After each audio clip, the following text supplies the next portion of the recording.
Hey guys, welcome back to another video. So it's your boy Jay Will. So obviously you see a video loaded here that I'm probably going to click play. But first let me tell you about this video, and as the title says, Dish is probably going to try to take a stab at buying T-Mobile. And really what this boils down to, before you cancel your T-Mobile service, it kind of just boils down to spectrum. T-Mobile is a hot company right now. They were on the verge of just going out of business, it appears, a couple years ago, and now they've picked up over 8 million subscribers in just the last 12 months. So what does that mean? That means that Dish is looking here and saying, hey, this is a great place to put our stocks and bonds, if you will, with. T-Mobile needs the help. They need the spectrum. That's no secret. Everybody knows that Verizon and AT&T have purchased up all of the spectrum, and they pretty much run the game when it comes to spectrum. T-Mobile has great service. By the way, I've been with them for going on 20 years, actually. I'm at about 19 and a half years, I think. But T-Mobile has great spectrum, great service, but they need the spectrum, and I think there's no denying that. So I'm going to give you a little bit of this video. I'm going to skip forward a little bit so I can try to find the part where they're actually talking about purchasing T-Mobile.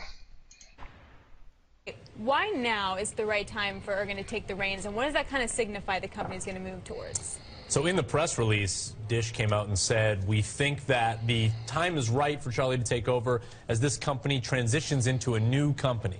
Now, we don't really know what that means. Well, what does a new company Does that mean buy T-Mobile company? It might. It might mean buy T-Mobile. We've certainly heard rumblings. We reported late last year that Dish had talks with T-Mobile, and in that report we said the likely progression of this would probably after the wireless spectrum auctions are complete. They just finished. Joe Clayton is stepping down in March. March would be around the time, theoretically, when we've heard that Dish could move on T-Mobile if it decides to go that direction. But even if it does, can it get a deal done? But let's say Dish buys T-Mobile. It doesn't change the fact that they've lost so many subscribers because people don't like Dish. Correct. So Charlie Ergen, for years now, has said... So as you can see there, she said it, I said it. People don't like Dish. Again, I'll have the link to the description. I don't think I can probably legally play all this video, so I'll go ahead and put the link in the description for this video so you can watch the entire link, the entire video.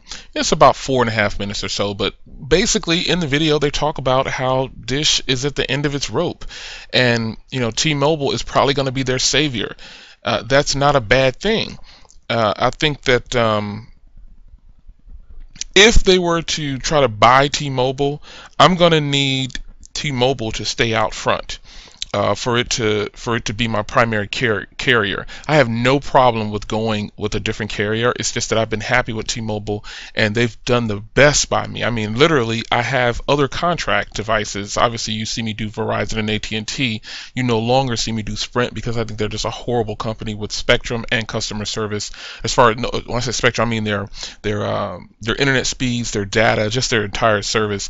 The only thing that they were good for is when I would travel, I could at least stay on 3G the entire trip, but now T-Mobile's up their game, so I'm able to stay on LTE with T-Mobile when I'm traveling.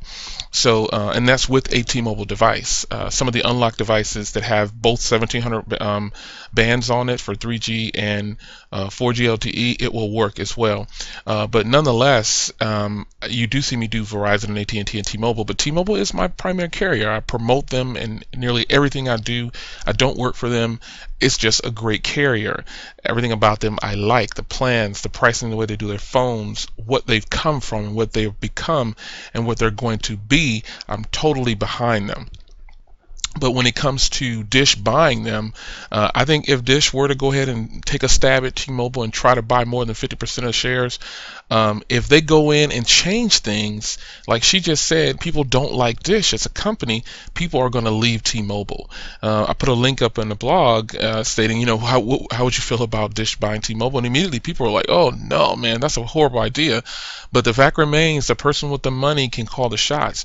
So if in fact Dish in March, which is just next month, that's just a couple weeks away, if Dish were to take a bid at T-Mobile and T-Mobile were to accept it, I think that T-Mobile is a smart company, and they would leave John Ledger out front because he's their bread and butter, so to speak.